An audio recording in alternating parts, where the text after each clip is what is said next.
Broder, jag ska förklara en sak till dig så du lyssnar. Alla vi har kastat våra lurar. Ingen är dum, brorsan.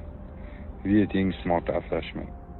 Alla stora fiskar runt om i Europa och Sydamerika, det är de som de har tagit fast. Som tur är, jag har nya stash och nya grejer nu. Men nu är mitt namn med i alla utredningar och nu får vi se. Nu kan jag vara lys från och med den här veckan. En ny skjutning mot en lägenhet i ett flerfamiljshus i Farsta inträffade under natten. Skjutningen i Fruängen inträffade bara några timmar efter att polisen meddelat att de ser det som högsta prioritet att bryta våldsutvecklingen i Stockholm. En kraftig sprängladdning har detonerat i entrén. Under 2023 kommer Sverige att skakas av en aldrig tidigare skådad våldsvåg.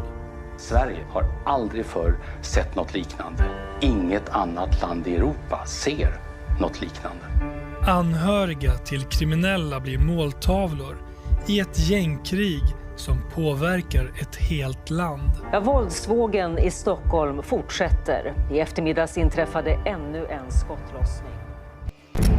En man i 30-årsåldern sköts under natten ihjäl i ett industriområde i Haninge söder om Stockholm. En man vårdas nu för livshotande skador efter en skottlossning i en fastighet i Vasastan i Stockholm idag.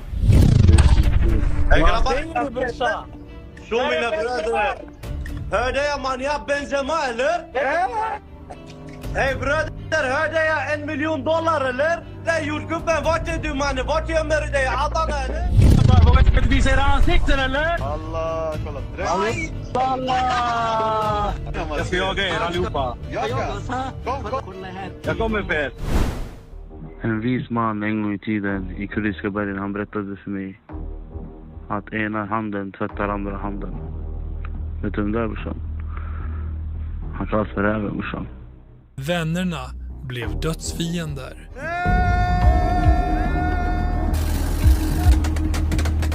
Jag ska jaga er allihopa. Jag kommer för er. Hej, jag ska knulla dig. Prata med respekt. Jag är ute efter dig. Jag kommer skada dig. Alla kriminella blir i konflikt med varandra. They are just gonna help me with one thing tomorrow in Sweden. Or else I kill this old man or I shoot him all in his face. Somebody have to eat some bullets. Snurrar i upplock med Anna och skoter, min broda kör och jag kör för han.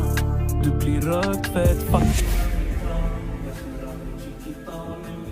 De har felaktiga synpunkter, springer med Kalle, tog inte lumpen, gruppen skjut, det skön. En enda kula genom den kalla septembernatten i Uppsala förändrade allt. När ambulanspersonalen kastar sig ur bilarna i stadsdelen Gränby klockan 01.00 tror de att de ska rädda en människa från ett hjärtstopp. Men det de möter på balkongen är ingen naturlig död. Det är en scen så fruktansvärd att den kommer få den svenska regeringen att överväga att sätta in militären mot sin egen befolkning. Den 60-åriga kvinnan som just har mördats i sitt eget hem var ingen gängledare, men adressen hon bodde på bar på en hemlighet som polisen kände till allt för väl. Det här var ingen olycka och det var definitivt inget misstag. Det var en krigsförklaring som raderade ut alla tidigare gränser i den svenska undervärlden. Men innan vi går in på varför mördaren valde att skjuta just den här kvinnan måste vi förstå vem som gav orden och varför han gjorde det mot sin närmaste vän. Kvinnan på balkongen var mamma till Ismail Abdo, mer känd som jordgubben. Fram till för bara några veckor sedan var han den högra handen till mannen som hela Europa nu jagar. Rawa Majid, den kurdiska räven. De var allierade, bröder och byggde upp nätverket Foxtrot. Men vad hände egentligen bakom de stängda dörrarna i nätverkets ledning som förvandlade denna lojalitet till ett inbördeskrig där inte ens mödrar går säkra? Svaret ligger delvis i ett försvunnet narkotikaparti värt miljoner. Men historien om Rawa Majid handlar om mycket mer än bara pengar. Det är en osannolik resa som börjar med en ambitiös tonåring som får toppbetyg i företagsekonomi och driver en populär glasskiosk vid Fyrisån i Uppsala. Hur förvandlas en driftig entreprenör med sinne för småföretagande till en internationell knarkgrossist som styr ett blodigt imperium med järnhand från utlandet? Majid har tagit våldet till en nivå som Sverige aldrig tidigare skådat, där barn används som torpeder och anhöriga blivit måltavlor i ett spel om total makt. Men för att förstå hur räven kunde bygga upp denna infrastruktur av skräck och varför han bär en gyllene rävring som symbol för sin innersta krets, måste vi gå tillbaka till där allt började. Innan rubrikerna, innan de krypterade chattarna och innan den där dödliga kulan genom natten i Gränby. Vi ska till 80-talets Iran och en flykt mot Europa som tog en helt annan vändning än familjen Majid någonsin hade kunnat ana. Rawa Majid, mannen som idag styr ett av Europas mest våldsamma nätverk, föddes sommaren 1986 i Iran. Men hans livsresa mot Sverige var egentligen ett resultat av en ren slump. En slump som skulle få hemska konsekvenser för tusentals människor 3 decennier senare. Familjens ursprungliga plan var nämligen aldrig Uppsala. De siktade på den franska rivieran, på lyxen i Nice. Men Frankrike sa nej. Istället hamnade de i Sverige. Och för den lille pojken Rawa blev de grå hyreshusen i Uppsala hans nya hem. Men tryggheten i den nya staden slog snart i spillror. Redan när Rawa var 6 år gammal splittrades familjen. Hans pappa lämnade både Sverige och sin son för att bygga ett nytt liv i norra Irak. Kvar i Uppsala stod en ensamstående mamma och en pojke som mycket tidigt insåg att pengar var nyckeln till makt och kontroll. Men frågan är, föddes han som en brottsling eller var han faktiskt ämnad för något helt annat? Redan i tidiga tonåren visade han nämligen tecken på att vara ett ekonomiskt geni. Medan hans jämnåriga spelade tv-spel startade 14-åriga Rawa affärer med guld, bilar och telefonkort. Hans egen mamma, Pari, beskrev honom senare i en rättegång som en naturbegåvning. En affärsman ut i fingerspetsarna som alltid hittade sätt att tjäna pengar.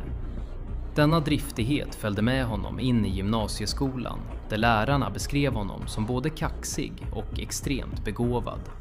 Han rörde sig med högsta betyg i kurser som småföretagande och affärsutveckling. Och det dröjde inte länge innan han startade sin första riktiga business. En glasskiosk vid Fyrisån i Uppsala. I kiosken jobbade han tillsammans med sin tonårskärlek, tjejen som senare skulle bli mamma till hans 3 barn. Allt såg ut som den perfekta svenska framgångssagan. Till och med hans blivande svärmor beskrev honom vid den här tiden som en lättsam och social kille med humor.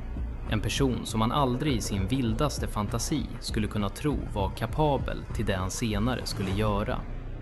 Men mitt i den soliga bilden av glassförsäljning och högskoleambitioner fanns det redan små sprickor.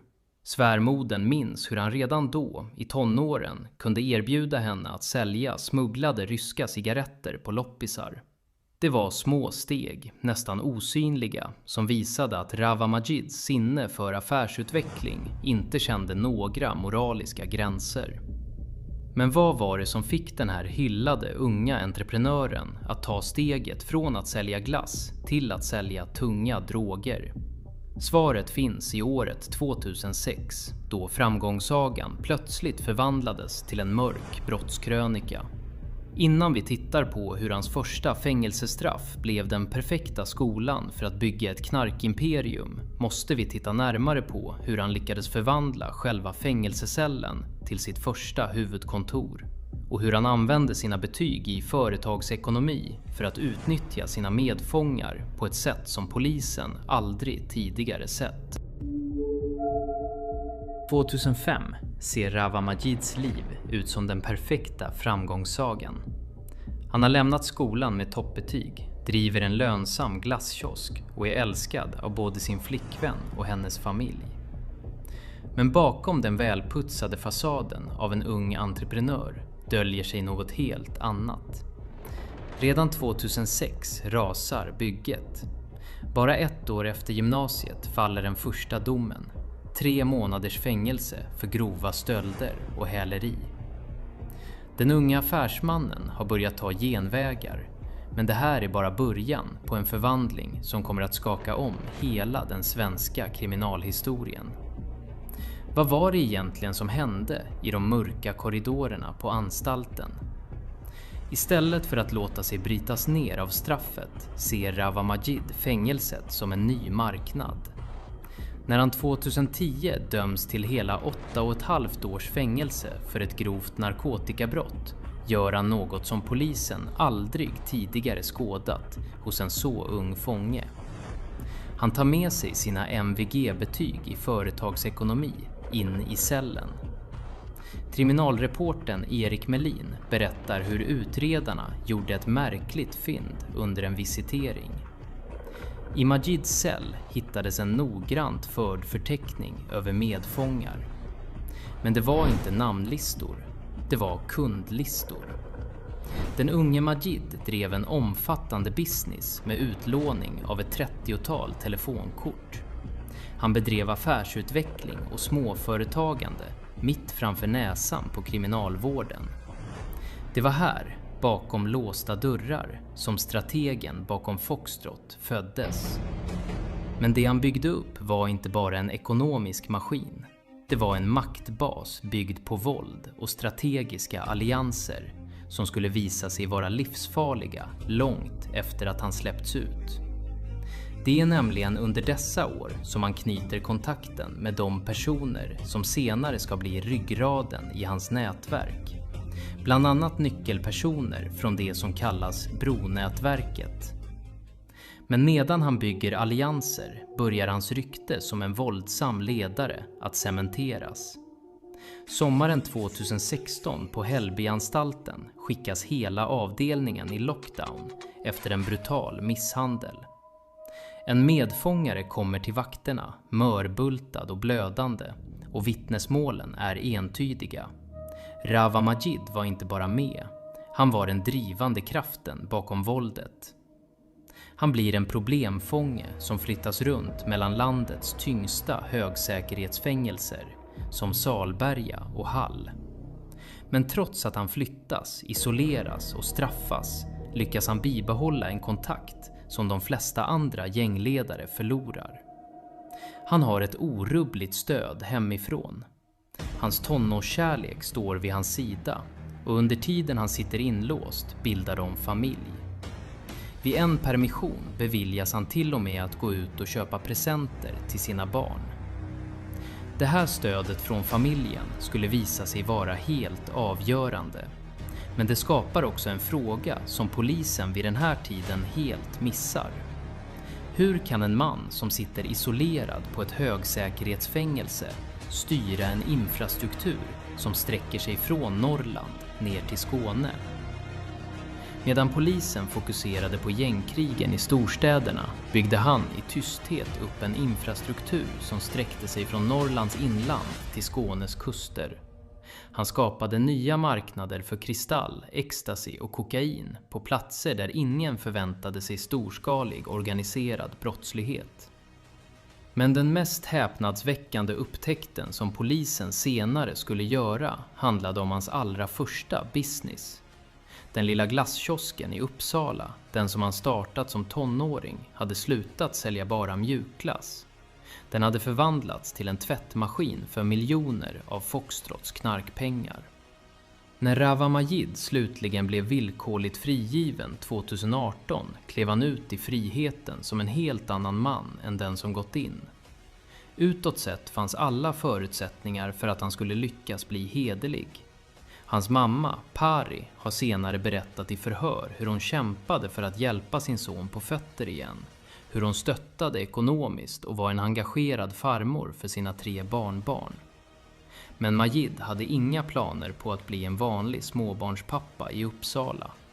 Hans skyddsnät var för starkt, hans kontakter för tunga och hans ambitioner för mörka. Polisen började ana att något var fel, men de hade fortfarande inte förstått vidden av det ledaren som höll på att vakna.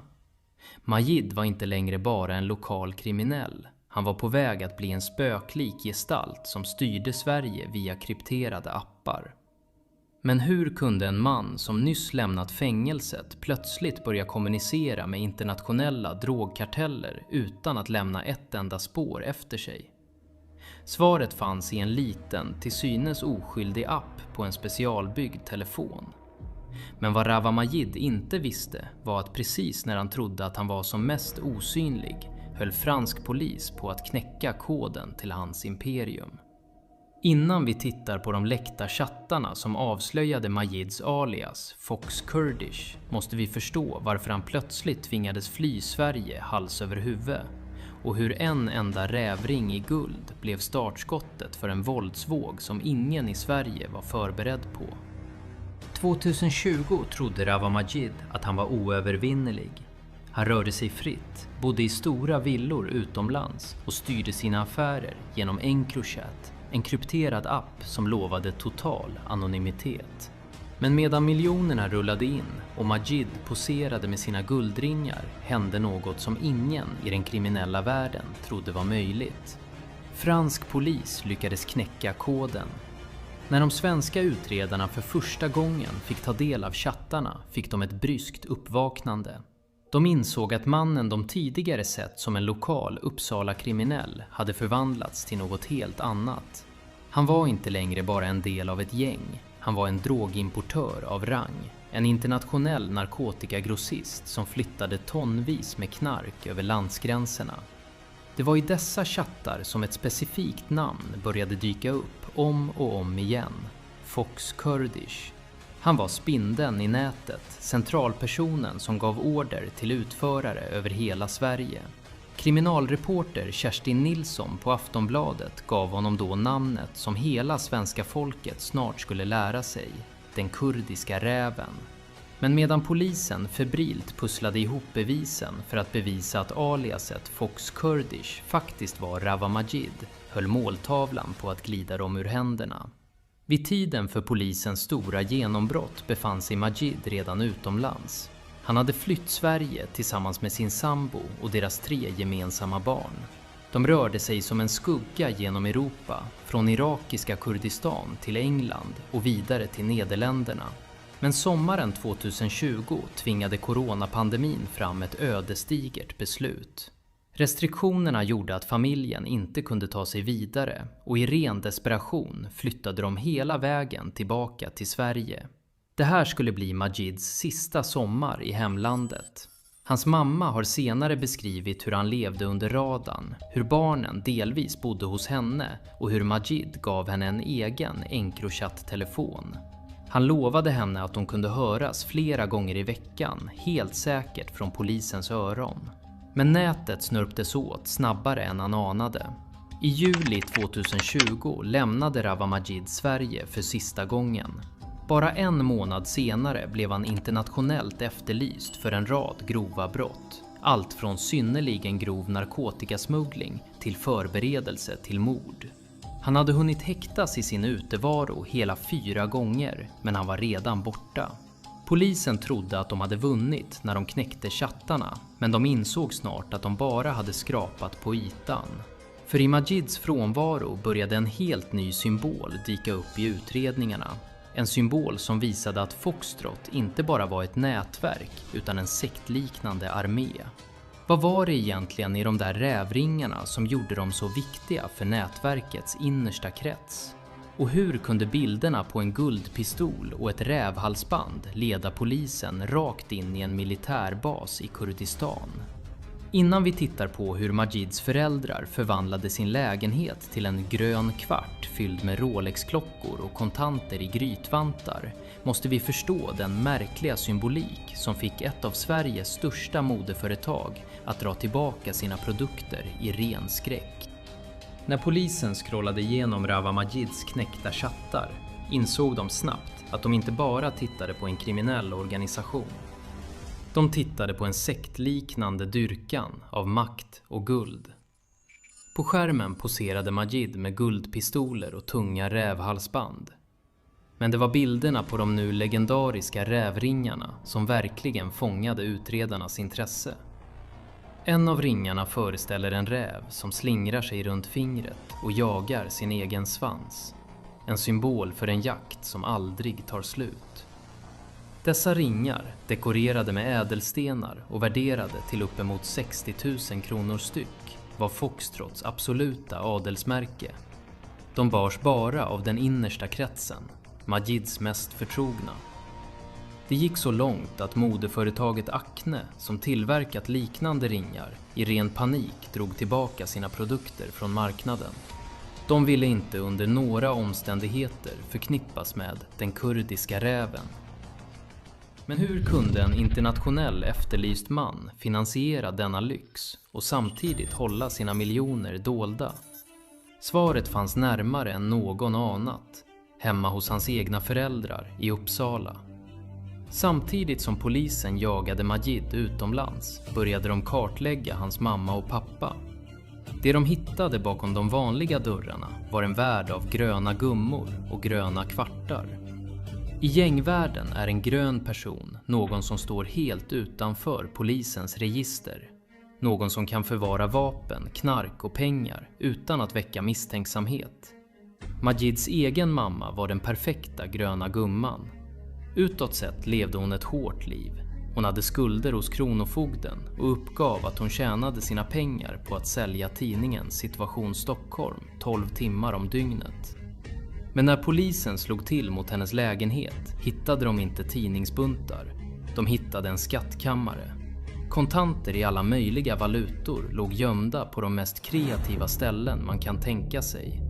De hittade inrullade sedlar i strumpor, buntar i en hink på balkongen, pengar i en blomkruka och en tjock bunt med över 80 000 kronor gömd i ärmen på en morgonrock.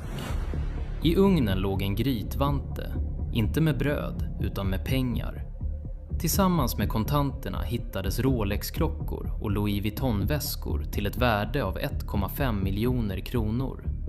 Hemma hos pappan, som officiellt levde på bidrag och pension, hittades ytterligare 175 000 kronor gömda i en socka i garderoben. Föräldrarna dömdes båda för penningtvätt, men domen avslöjade något mycket större än bara gömda pengar. Den visade hur detaljstyrd Rawa Majid var. Han kontrollerade inte bara tonvis med narkotika.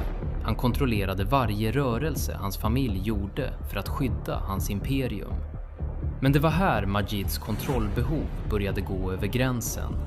Från sin flykt utomlands började han skicka röstmeddelanden som avslöjade en mörkare sida av räven. En man som var beredd att hota vem som helst som klev in på hans område. Men hur unga var egentligen personerna han använde för att utföra sina order? Innan vi tittar på de röstmeddelanden där Majid ger instruktioner om att använda kallen och mat måste vi förstå den skrämmande strategin bakom varför Foxtrot började rekrytera barn under 15 år som sina mest lojala torpeder. Rawa Majid befinner sig tusentals mil från de svenska gatorna, men hans närvaro känns i varje gatuhörn. Det som förvånar polisens utredare mest är inte bara hans makt, utan hans extrema behov av kontroll. Han styr inte bara de stora linjerna, han detaljstyr allt. Från sin exil ger han direkta instruktioner till tonåriga kurirer om exakt var de ska lämna ett paket eller vem de ska träffa. Men Majids kontroll stannar inte vid logistik. Han är med i rummet när våldsdåden planeras och tack vare läckta röstmeddelanden har vi nu fått höra rävens egen röst. I en rättegång vid Attunda tingsrätt spelades ett klipp upp som gav Sverige kalla kårar. Med en lugn men iskall ton hörs Majid markera sitt revir. Tjena grabbar, läget? Jag var Animal här. Jag ville bara hälsa att ingen rör Strängnäs. Strängnäs är mitt område och ingen ringer en gång till. Får jag höra ett enda hot? Örebro, Vivalla, jag vet inte, tralala. Vem som än ringer, jag kommer knulla er från topp till tå. Det här är sista gången jag säger det. Sen det blir neuros, det blir fyrverkeri. Jag kommer smälla varenda trapp, skjuta varenda huvud. Jag njuter av det här. Jag hoppas ni läser nyheterna. Det är rösten av en man som ser svenska städer som rutor på ett monopolbräde. Men det finns meddelanden som är betydligt mörkare än så. Samtal där vapen och ammunition diskuteras som om det vore vardagsvaror. I gängens värld används ett kodspråk för att lura polisen. Mat betyder ammunition, tabbar betyder pistoler och Kallen är deras smeknamn på det dödligaste vapnet av dem alla, en Kalashnikov AK-47. I ett röstmeddelande hörs en ung röst fråga Majid om råd.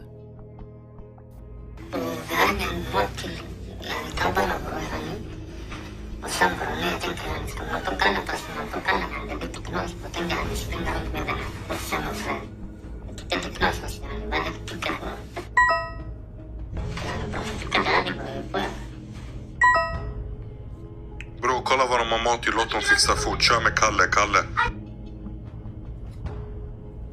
Jag tänkte fråga bara. Jag väntar i sakerna när de ska börja åka.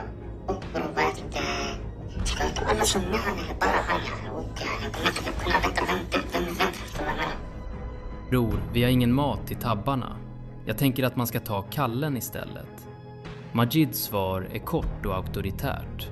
Kör med Kallen. Det som verkligen skakar om utredarna är rösten i andra änden. Den låter ung. Allt för ung. Det är här Foxtrots mest cyniska strategi avslöjas. Användandet av barn under 15 år som torpeder. Kriminologen Camilla Salazar Attias beskriver dem som det perfekta offret. De saknar konsekvenstänk, de är utbytbara och de går under polisens radar. Ingen misstänker att ett barn som knappt har slutat grundskolan ska dra fram en automatkarbin. Under den blodiga vintern 2023 blev dessa barn som levande kulor i Majids spel.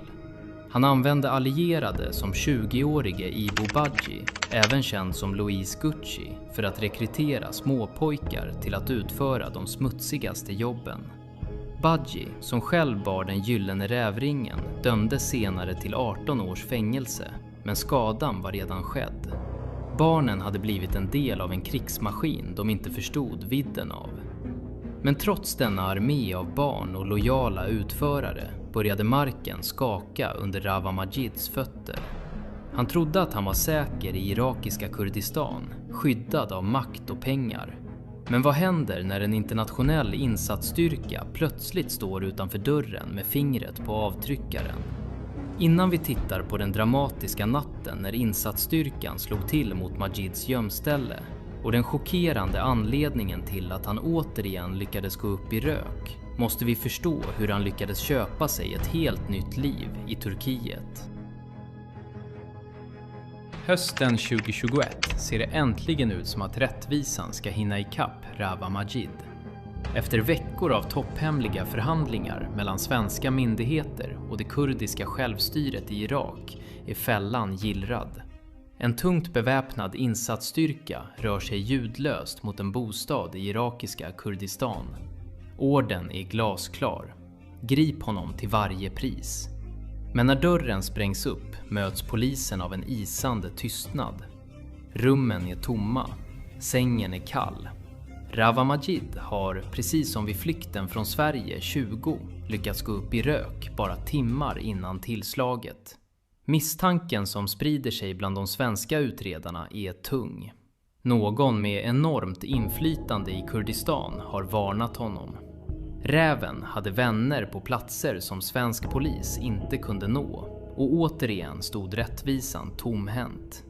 Majid visste att han var jagad, men istället för att gömma sig i skuggorna tog han nästa steg för att bli helt osårbar. Genom att investera sina enorma knarkvinster i fastigheter i Turkiet lyckades han köpa sig något som ingen svensk arresteringsorder kunde bryta igenom: ett turkiskt medborgarskap. Med ett nytt pass i handen blev han juridiskt sett omöjlig att utlämna. Från sin nya lyxtillvaro i Turkiet kunde han nu styra Foxtrot-nätverket med en effektivitet som liknade ett multinationellt företag. Polisens kartläggning av Foxtrot visar på en organisation med nästan obegränsade resurser. De smugglar in narkotikapartier på upp till 500 kilo åt gången. Affärsmodellen är så stabil att stora delar av partierna redan är försålda till lokala nätverk i Stockholm innan de ens har korsat den svenska gränsen. Om tullen beslagtar ett parti värt miljontals kronor märks det knappt i Majids kalkyl. Han har byggt ett imperium som är too big to fail, stöttat av allianser med våldsamma grupper som Bronätverket och Zero-nätverket. Men makt skapar fiender. Vintern 23 exploderade Stockholm i en våldsvåg som saknar motstycke när Foxtrot hamnade i en direkt konflikt med det fruktade Dalen-nätverket. Det var en kamp om marknadsandelar, men det var också en kamp om vem som skulle sitta på tronen i den svenska undervärlden. Men mitt i detta yttre krig började något ruttna på insidan av Foxtrot. Hur kan en organisation som omsätter miljarder och kontrollerar hela stadsdelar plötsligt börja slita sig själv i stycken? Svaret på varför den kurdiska räven valde att vända sina vapen mot sin allra närmaste vän, jordgubben, ligger i ett försvunnet knarkparti och ett svek som ingen trodde var möjligt. Innan vi går in på detaljerna kring mordet på Ismail Abdos mamma måste vi förstå den interna sprickan som förvandlade Foxtrot till en dödsfälla för alla inblandade och varför ingen längre kunde lita på mannen med rävringen. Under 2023 hände det som ingen trodde var möjligt. Nätverket Foxtrot, som varit den mest väloljade kriminella maskinen i Sveriges historia, började slita sig själv i stycken inifrån. Polisen såg med förvåning hur den enade fronten splittrades i två läger. På ena sidan stod Rawa Majid, räven. På den andra stod hans närmaste vän och högra hand, 33-årige Ismail Abdo, mer känd som jordgubben. Vad var det som kunde få två män som byggt ett miljardimperium tillsammans att vilja se varandra döda? Enligt polisen handlade det om den ultimata synden i den kriminella världen. Försvunnet knark värt enorma summor. Narkotikan hade inte beslagtagits av tullen och polisen hade inte gjort något tillslag. Den var bara borta och misstankarna riktades direkt mot jordgubben. Svaret på sveket blev mer brutalt än vad någon kunnat föreställa sig.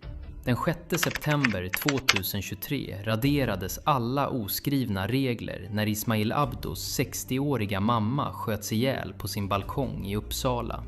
Orden misstänktes komma från en enda person, Rawa Majid. Men hämnden lät inte vänta på sig och den var lika hänsynslös. Bara 3 dagar senare riktades vapnen mot Majids egen familj. Skott avlossades mot adressen där hans svärmor bodde. Svärmoden, som tidigare beskrivit Majid som en trevlig kille med humor, befann sig nu i ett vaket helvete. I en intervju med Aftonbladet berättade hon skärrat: "Jag är livrädd, det är ett helvete. Skjut mig då, men låt mina barn vara." Men i det krig som nu rasade fanns ingen nåd för barn eller släktingar. Våldsvågen spred sig som en löpeld genom Uppsala, Norrköping och Stockholm. Bomber detonerade i bostadshus och trappuppgångar besköts, ofta med tragiska följder för helt oskyldiga människor som råkade bo på fel adress. Kriminologen Camilla Salazar Ateas förklarar att detta markerar ett historiskt skifte i svensk kriminalitet.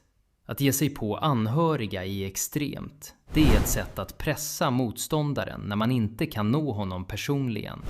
Det visar på ett våldskapital som helt saknar spärrar.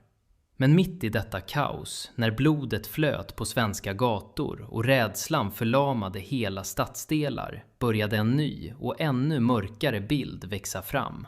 Foxtrot var inte längre bara ett svenskt gängproblem.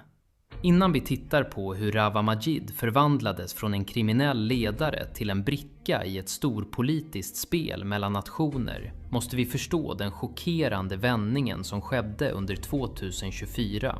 Hur hamnade den svenska räven i samarbete med den iranska regimen och varför började Foxtrot plötsligt utföra attacker mot israeliska ambassader i Europa? Men precis när Sverige trodde att gängvåldet nått sin kulmen tog historien om Rawa Majid en vändning som ingen kunnat förutse. Under 2024 och 2025 började bilden av en vanlig gängledare krackelera. Nya, skrämmande uppgifter från underrättelsetjänster visade att räven inte längre bara krigade mot rivaler som nätverket Rumba. Han hade blivit en bricka i ett betydligt större spel, ett storpolitiskt spel med den iranska regimen. Enligt granskningar från både svenska och internationella medier har Iran erbjudit Majid något som ingen annan nation velat ge honom: total fri rörlighet och skydd mot svensk polis. Men priset för friheten var blodigt. I utbyte mot skyddet ska Foxtrot ha fungerat som Irans förlängda arm i Europa. Plötsligt kopplades nätverket till minst 7 attacker under 2024, inklusive skottlossningar och sprängningar mot israeliska ambassader i Stockholm, Köpenhamn och Bryssel.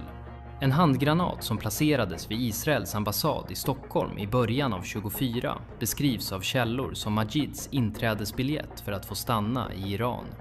Denna eskalering fick världens största makter att agera. Både USA och Storbritannien har nu infört sanktioner mot Foxtrot och Rawa Majid. USAs finansdepartement beskriver numera nätverket som ett transnationellt brottsorgan som används av Iran för att sprida terror på europeisk mark.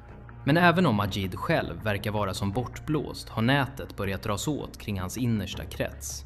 Så sent som i januari 26 kom nyheten som skakade nätverkets ledning.